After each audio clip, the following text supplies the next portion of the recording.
Masjid Al-Qadar Semanggi. Sambil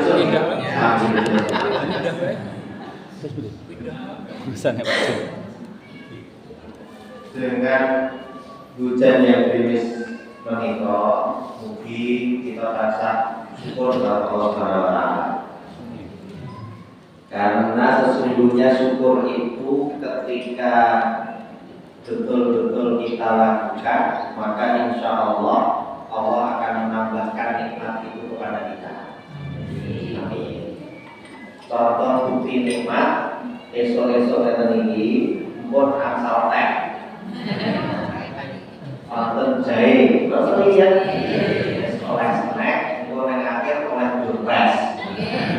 Orang kita durpresnya gayung, tidur. Kalau mereka saya asal gayung, durpres.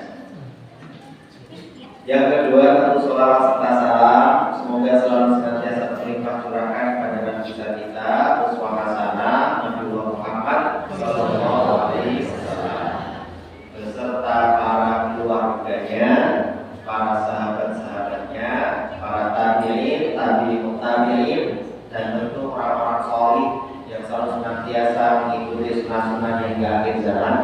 Dan semoga kita dan keluarga kita betul-betul telah akan mendapatkan syafaat dari Rasulullah SAW. Amin ya rabbal alamin. Ibu-ibu, bapak yang dirahmati Allah, ini jam gangsal kira kali bersotek itu. Mereka kan sampai berhenti. Atau gitu? Mereka jam 5 kurang. Nah, dan terhabis itu jam 6 pun muncul surata. Dan ini mungkin pengawasannya ke atas jam kita. Tenangnya derek. Wah, kok jam 9 berenang ya lah. Jadi jam 7 tuh biasanya ya mungkin mau muncul sedikit, kurang sedikit untuk game. Masalahnya terjangkau, ya bapak-bapak saya buat lendet-lendet ini bahaya. Karena lendet-lendet itu pokoknya tidak berlepas. Jadi kalau lendet-lendet, nah itu bahaya. Mulai sama mungkin tidak salah. Betul, gitu lah. Nah, ibu-ibu bapak yang dirahmati Allah, semalam saya hadir isi pengajian di PRM Kampung Ngawen. Nanti jam 8:30. Mulai jam sekitar jam 8:30. Jamaah pagi.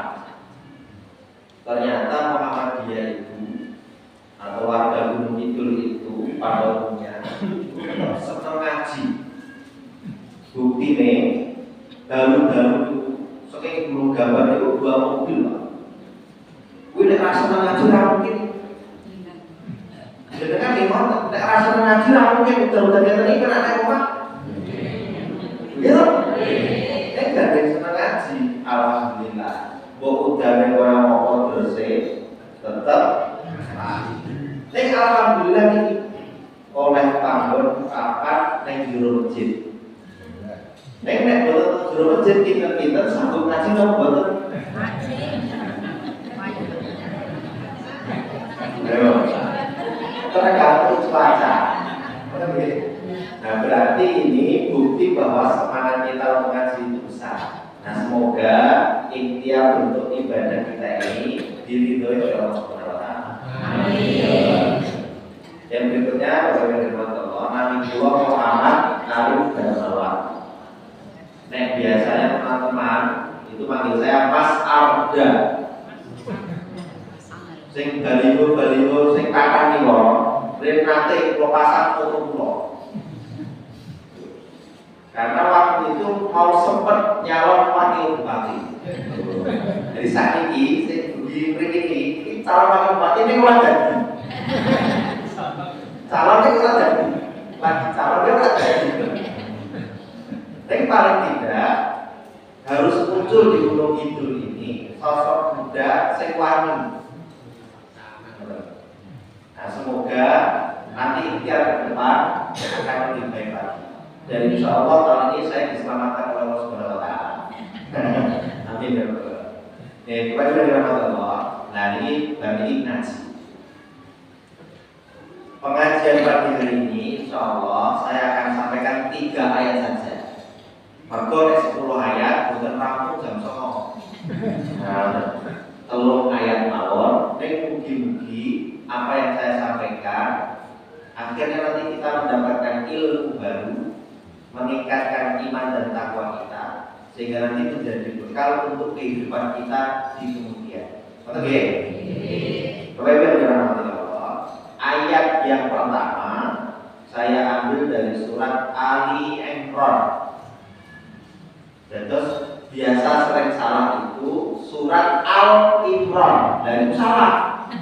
Sing bener Ali Imran. Kenapa Ali Imran? Karena Allah ini berbicara tentang bagaimana keluarga Imran. Nah, maka surat dalam Al-Quran itu bukan Al Imran, tetapi Ali Imran. Ayat yang sering didengar oleh bapak-bapak ketika Jumatan, ketika ada khotib, ketika ada pengajian, ibu juga sering mendengarkan ayat itu paling tidak sudah kita hafal. A'udzubillahi minasyaitonirrajim. Bismillahirrahmanirrahim. Ya ayyuhalladzina amanu taqullaha haqqa tuqatih wa la tamutunna illa wa antum muslimun. Al-Masihun Hei orang-orang yang beriman, bertakwalah kepada Allah dengan takwa yang sebenar-benarnya, dan jangan kamu sekalian mati kecuali dalam keadaan berislam. Nah, bahasanya itu. Nah, ayat ini Bapak Ibu pagi hari ini akan saya kupas tuntas. Sajane karepe ayat ini pripun. Oke, sinau bareng-bareng. Bapak yang dirahmati Allah, kata ya ayyuha, mereka para santri belajar di pesantren saya itu ini adalah alat munada, alat untuk memanggil, cara dinggo nyeluk, cara untuk memanggil. Nah, di dalam bahasa Arab itu alat munada ini jumlahnya 14. Tetapi Al-Quran atau Allah menggunakan salah satu alat munada atau untuk manggil itu di dalam Quran itu yang paling banyak menggunakan kata-kata ya ayyuha. Contoh, ya ayyuhalladzina amanu kutiba alaikumussyam. Contoh. Nah, nanti bisa dilihat di dalam Quran itu kata-kata ya ayyuha itu banyak. Untuk apa? Untuk manggil. Nah, siapa yang dipanggil kan begitu? Alladzina, orang-orang yang lanjutannya amanu. Ada lagi ya ayyuhalladzina amanu. Ada dipanggil orang-orang kafir. Nah, dalam ayat ini yang dipanggil adalah orang-orang yang beriman. Karena ya ayyuhalladzina amanu. Nah, huruf H secatu kecil itu ya ayyuhai, fungsinya untuk apa? Ternyata ada fungsinya. Apa fungsinya? Fungsinya untuk agar kita itu betul-betul memperhatikan, atau dalam bahasa Arab itu disebut at-tanbih. Tanbih itu agar kita betul-betul fokus perhatian. Cara enten undangan saking bupati, nek dengan asal undangan saking bupati, kita undangan itu dengan gatek kenal, nggih. Gatek kenal. Ada ulang saking saudara itu dan gatek kenal, gatek kenal. Gatek. Nah, hal itu fungsinya nggih mengingatkan betul kowe kudu ndelok tenanan, kowe kudu ngrungokke tenanan. Itu fungsi berbal. Maka ya ayyuha itu, hai orang-orang yang ya ayyuhal ladzi itu, hai orang-orang yang itu maksudnya bagaimana? Sing diceluk nganggo kata-kata ya ayyuha itu kan kudu ngrungokke tenan, kudu ndelok tenan. Apa yang harus diperhatikan dan dilihat betul perintahnya setelah itu apa? Nah, ini. Ada pertanyaan Pak? Bu. Yang dipanggil kira-kira siapa? Oh ternyata kata ya ayyuhalladzina yang dipanggil itu baik orang yang jauh, orang yang pertengahan atau orang yang dekat, itu kabeh gitu. Baik laki-laki maupun perempuan, kecil besar, semuanya terpanggil. Dipanggil sama Allah. Baik sing imane pun kuat, imane setengah-setengah, kalau imane lagi tipis bahkan itu kabeh dipanggil. Itu nek Allah menggunakan kata-kata ya ayyuha. Ternyata seperti perintah puasa itu ya ayyuhalladzina amanu kutiba alaikumusiyam. Itu maknanya lah kowe iki iman tipis, apa iman kira di setengah-setengah, apa iman kowe kandel, kabeh kudu poso. Boten enten alasan, aku imanku wong kuat. Aku ora poso wae. Wah, enggak boleh. Imanku lagi tipis, aku seorang apa? Kuat aku. Oh, enggak bisa. Karena ungkapan ayat ini menggunakan ya ayyuhalladzina. Alladzina itu disebutkan di dalam Quran itu 1080 kali. Orang-orang yang itu alladzina itu artinya orang-orang yang itu disebutkan dalam Quran itu 1080 kali. Pertanyaannya, yang disebut alladzina itu siapa? Kabeh manusia. Sing alladzina baru punya iman itu berarti nek orang alladzina amanu berarti seluruh manusia yang dalam hatinya itu sudah punya iman. Lalu sekecil apapun itu, sekecil apapun. Apa kemudian perintahnya? Ya ayyuhalladzina amanu ittaqullaha, bertakwalah kepada Allah. Atau sebelum takwa mau coba nanti beneran jadi ini Pak. Biasanya kita sering dengar kita itu bertakwalah kepada Allah. Anak bertakwa sih lebih jadi taat takwa saya lebih taat. Oh ternyata Bapak Ibu kata-kata ittaqullah itu kalau diartikan secara harfiah, secara teks itu sama dengan ungkapan ittaqu itu dengan kata-kata waqayati dalam bahasa Arab. Terus nanti muncul kata-kata wiqayah. Wiqayah itu artinya mencegah, menjauh. Maka dalam bahasa Arab itu ada istilah al-wiqayatu khairun minal ilaj. Mencegah itu lebih baik daripada mengobati. Oh, berarti arti dari ittaqullah itu artinya menjauhlah dari Allah. Loh, itu maksudnya menghindarlah dari Allah. Itu apa? Itu maksudnya ini? Diulang betul? Nah, betul tak jelas. Ini ilmu baru nih Pak, saya yakin. Karena biasanya itu pada menjelaskan kita apa sama Allah ini. Intan itu salah dari dunia. Apa sebut gimana? Kita ini nggak bisa Pak menghindar dari Allah sedetik pun nggak bisa. Coba saya tanya, siapa yang bisa menghindar dari Allah satu detik saja? Sini Pak saya. Siapa yang bisa menghindar dari pengawasan Allah satu detik saja? Tidak ada yang bisa. Maka arti ittaqullah itu menghindarlah dari siksaan azab murkanya Allah itu takwa. Jadi kalau ada orang yang bisa menghindari dari azabnya Allah, kemurkaannya Allah, marahnya Allah, itu namanya orang yang bertakwa. Berarti makna ittaqullah itu ketaatan itu iya, tapi Allah lebih pengen kita ini menghindar dari siksanya Allah, azabnya Allah, dan apa-apa yang jelek dari Allah ke kita. Itu makna dari ittaqullah. Begini paham ya? Berarti Bapak Ibu yang dirahmati Allah, kita ini tidak bisa lepas sedikit pun dari pengawasan Allah. Lantas saya dilanjutkan, ini yang lebih berat Pak. Ittaqullaha haqqa tuqatih. Bertakwalah kepada Allah dengan takwa yang sebenar-benarnya. Pertanyaan saya, siapa di antara kita ini yang betul-betul bisa bertakwa dengan sebenar-benarnya takwa? Angkat tangan. Dewi, sini sadar. Antara sadar. Betul. Dunia berarti pertama berat sekali waktu. Dewi.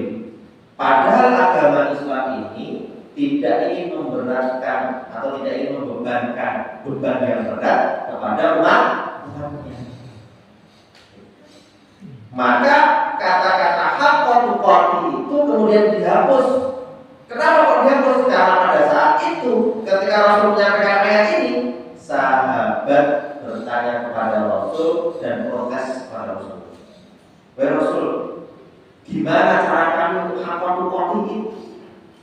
Kami berat Rasul, gak bisa.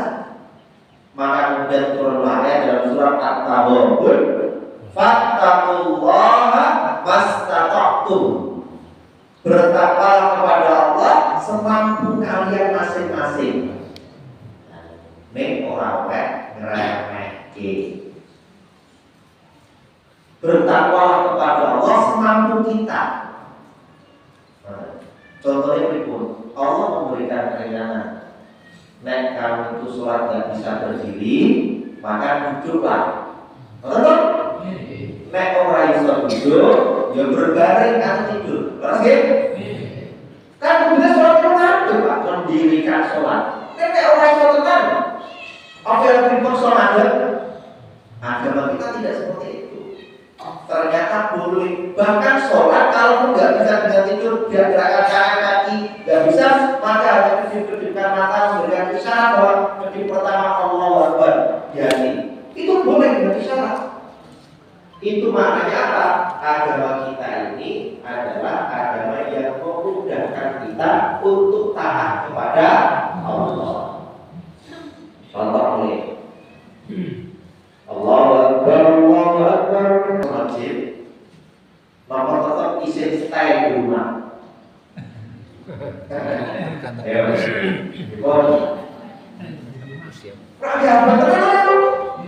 sholat jamaah itu wajib.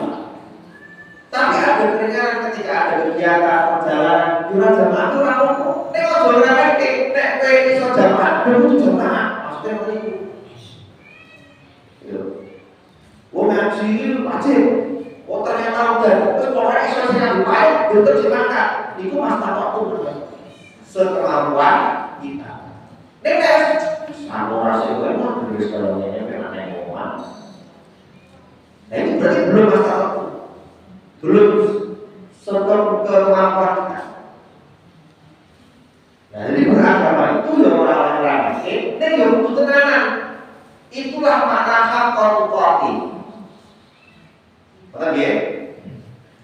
Lanjutkan, karena kemudian Allah memberikan keringanan itu, ya terus orang yang remehke. Ada pernyataan Allah satu lagi, wala tamutunna, dan jangan kamu ini sekali-kali mati. Coba kali ayatnya. Allah itu melarang kita mati. Pertanyaannya, yang menjadikan kita mati itu siapa? Allah melarang dulu. Ini Pak. Allah itu melarang kita, wala tamutunna, dan jangan kamu mati. Loh, pertanyaannya, yang buat mati itu siapa? Allah. Apa maksudnya? Maksudnya adalah Allah mengingatkan kita, wala tamutunna illa wa antum muslimun. Itu maksudnya jangan sedetik pun kita ini mencoba berpikir saja tidak boleh untuk keluar dari Islam.